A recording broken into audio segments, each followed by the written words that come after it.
Hi YouTube, and welcome to another edition of Homebrewing the Partial Mash Way. In my last video I talked about how I had gotten such a great deal at Midwest Supplies on some simple extract kits that I had decided that it was too good a deal to pass up, so rather than partial mash like I normally do, I was going to do 3 extract kits. You might have been aware of the deal as well. I got each one for 20 bucks when normally they sell for like 35 to 40 depending on the use you buy. I got them just yesterday, they came in. Now here's where the story gets really cool. I noticed that it came in 2 boxes and I thought, well, I'd also bought some other stuff with it so that then it needed to be split up in 2. Plus both boxes had my name on it. I opened the first box, everything I had ordered was in that box. I was like, okay, so why is there 2 boxes? And again, the shipping label on the box, the other box had my name on it. So I went ahead and opened it. And when I did, I found 3 completely different kits that I had not ordered, plus the packing, and then when I saw the packing slip, they had shipped me somebody else's order. Well, being the good guy that I am, and not to much fact, I know if it had happened to me, I'd be steaming mad at having to wait longer for my brews to get there because, well, when I order something, I want it now. That's just the way I am. So I called Midwest and spoke with the customer service and said, yes, actually we are aware of that. We caught it like right after it shipped out, but unfortunately it had already shipped out. So what they did was they went ahead and sent this guy his kits, so they did fulfill his order, and they told me, well, because this is perishable food items, we can't resell it and we're not going to pay you to ship it back just for us to throw it away. So not only did I get three kits for the price of one of my partial mash brews, I got, that's right, 6 kits of extract. So my series on doing simple extract brews has just gotten a little bit longer. It being Wednesday, Homebrew Wednesday, I'm going to go ahead and today we're going to be doing their simple extract Irish red ale. I've actually had this one before years ago. It makes a real good Irish red beer. Go ahead and open her up. I've already have the hops and the yeast. I pulled all that out of all of them to have it chilled in the fridge. So we got our 3 pounds of, looks like gold malt extract, 3 pounds of that. Bag of specialty grains. You know, I'm not real sure what they are. Let me look here. No. Doesn't really. I wonder if it's listed on the tag. Can you tell it's been a while? Nope. It actually doesn't list the special grains. Wonder why that is. So yeah, I have no idea what the specialty grains are for this, but I'm sure it's going to be good. So I've gone back and forth with going ahead and using my Herm setup and, you know, actually doing a mash. Today I'm not going to, I don't have time, but I think in the future getting through these I might use my Herm system to do the steeping. I don't see why it would hurt it. In fact, it might help it. So today, again, we're just going to be doing the simple steep the specialty grains, bring to a boil, take it off the burner, add our 3 pounds of extract, bring it up to boil, add our first round of hops, 5 minutes left, add the last round of hops, cool it down, pitch the yeast. Alright, I've already got my steeping water warming up. I'm going to go ahead and steep 3 gallons of water. They say you can do your full volume up to 6 gallons. I figured with the brew kettle I have, it's a 5-gallon kettle. I put it at 3, but after I add the extract and I will, you know, rinse hot water through this to get all the syrupy goodness out of it, that I would that it'll bring the volume of the water up to closer to 4 gallons. Well, that's all I have for now. Oh, there's also priming sugar that they include and a muslin bag that they include. The muslin bag I'm going to use. The priming sugar I'm not going to. I keg and force carb everything. So yeah, I might just throw it in. It's just, you know, something else that can ferment, but maybe not. I don't know. Anyway, so the next time you see me We will be... I haven't decided yet. I'll decide when I get to it what I want to show you next. Maybe it'll be pulling the muslin bag of grains out of the water. Yeah, can't talk. All right, see you in a few. Okay, so we've reached 155 degrees. So now we're gonna go ahead and add our muslin bag full of grains. I recommend when you do this, have something. I don't know if you try to get this in the shot. Have something to put the bag, to set the bag in. I just went ahead and used the box that the kit came in because grains will spill out of this muslin bag, and just, you know, one less thing you gotta clean up, because now all I gotta do is throw the box away. So in they go, and according to the kit, these will stay in for 30 minutes. So go ahead and set my timer for 30 minutes. Keep track of my temp. And in 30 minutes, I'll pull the grain bag out, heat her up to boil. Oh, and still drinking that Bock. It's good stuff. Homebrew Wednesday. Cheers. Okay, we've reached the end of the half-hour steep. Go ahead and I'm going to remove my probe thermometer. I won't be needing that for a minute. Now we're just going to go ahead and pick up the grain bag. You can see how much it's expanded from all the moisture. Now I'm just going to let that run out. I'm not going to squeeze it. I know some people do. I've also heard it's not a good idea, but I'm just going to let it go until it just starts. Because you can see it's got a pretty steady stream. I think you can see that. I'll wait till it just dribbles. And it's probably a good idea to have something to catch it right out of the pot, so minimize your mess. Funny thing is, I thought this bowl would be big enough, but it's gonna be, but that expanded even more than I thought it was. So just about there. Come on. Come on.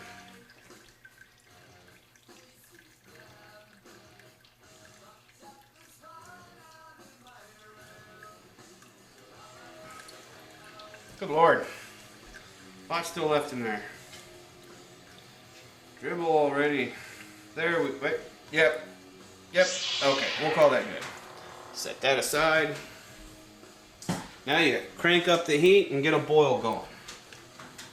Go ahead and just put that on high so that boil happens as fast as possible. I won't make you guys sit here and watch this pot. So I think what I'll do is I'll bring you back when I'm ready to add the extract. Okay? See you then. Okay, well, we got a boil going. I haven't added the extract yet. Figure I'm gonna have to fight a hot break. One of the nice things about doing an extract kit is you can boil with less volume. I mean, you can see I've got tons of headspace in my brew kettle to combat hot break. I mean, I might just wait until it really starts coming up the sides before I even squirt it with water. We'll see.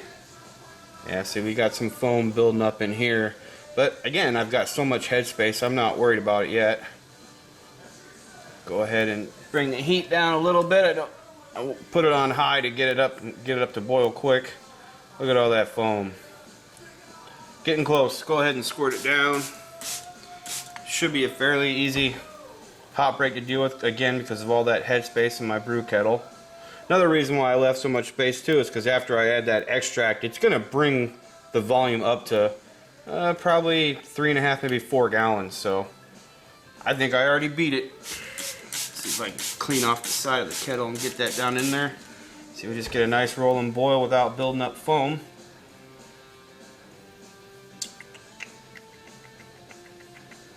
Yeah, I think we got through it. Alright, so let's go ahead and slide this off the burner.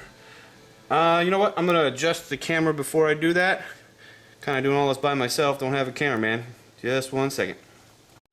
Okay, that worked well. So now I'm going to add the extract. I just slid the boil kettle over, not even on the burner anymore. Always want to make sure when you're adding extract, you stir, stir, stir. And go slow. Try to go slow with the extract.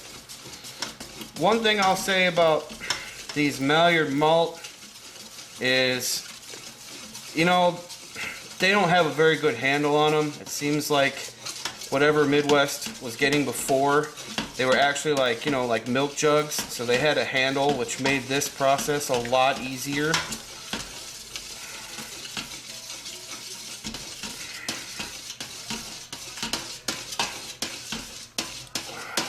I'm losing my grip already.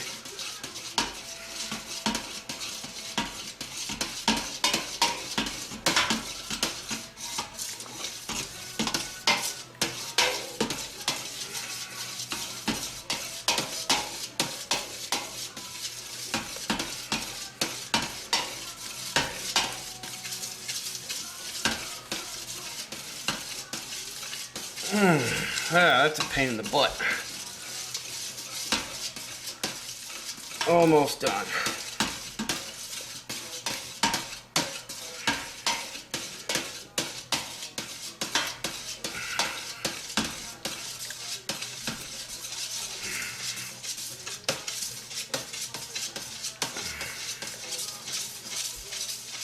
Okay. And I think I'll go and let running hot water into this take care of the rest that I didn't get in. Leave that for a second.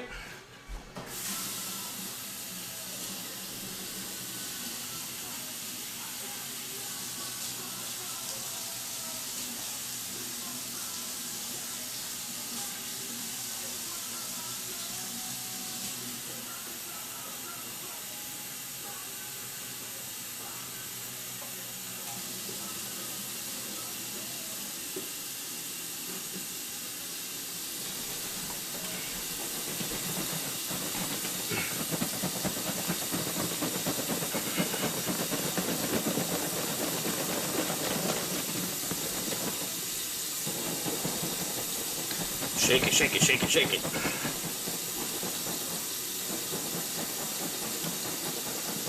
Okay, throw that in.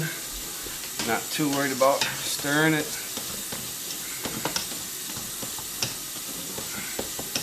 Still a little bit left in here, so I'll do it one more time.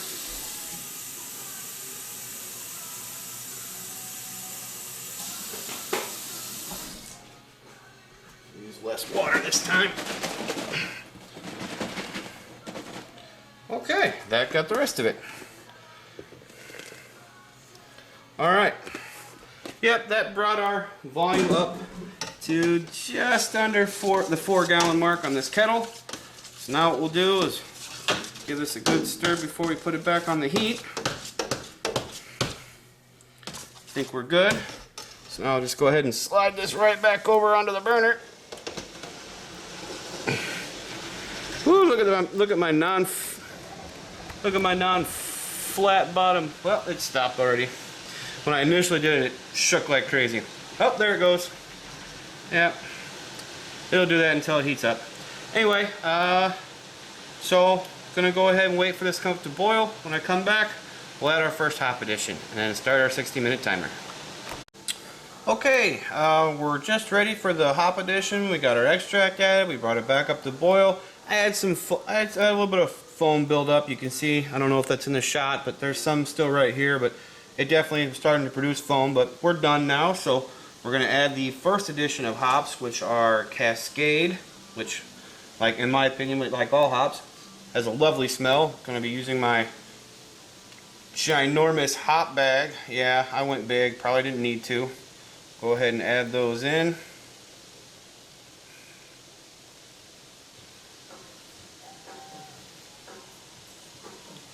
Loop it around here. Give it a little more slack so they get in the brew. Use my spoon to push them down. Go in the brew.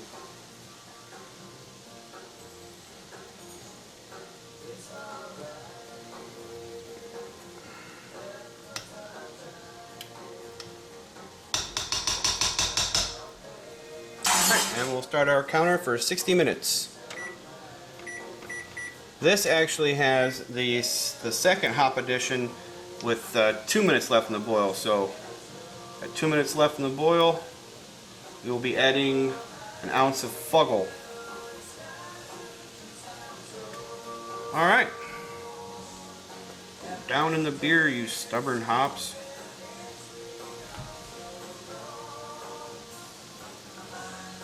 A little more slack. That's a little better. Alright.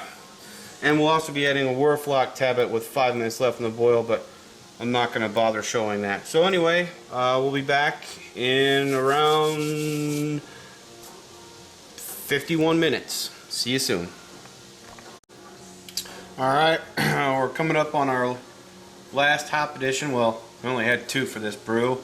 It's 1 ounce of Fuggle, US Fuggle right at the 2 minute mark. So we'll go ahead and dump those in the bag here and work them down in it. And 2 minutes left to go, and then we'll chill her down and pitch the yeast. And I think that's where we'll come back, is right at yeast pitch. Actually, no, right before yeast pitch when we go to do the hydrometer reading. See you then. Okay, well, we wrapped up another brew day. It's a pretty straightforward brew.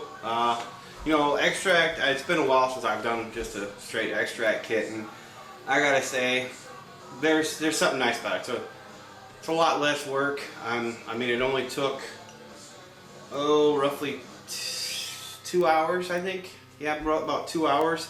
I mean, if you factor in cleaning and sanitizing before, you know, I did that, you know, before the video, that puts that about 2 hours, 45 minutes or so.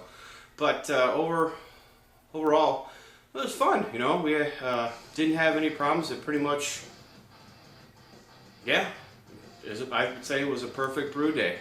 Didn't have any boil overs. Didn't really make any messes of any kind. Can't really think of anything else to say other than Happy Homebrew Wednesday, and still drinking that German Bock. So not gonna say cheers. Still gonna say Prost.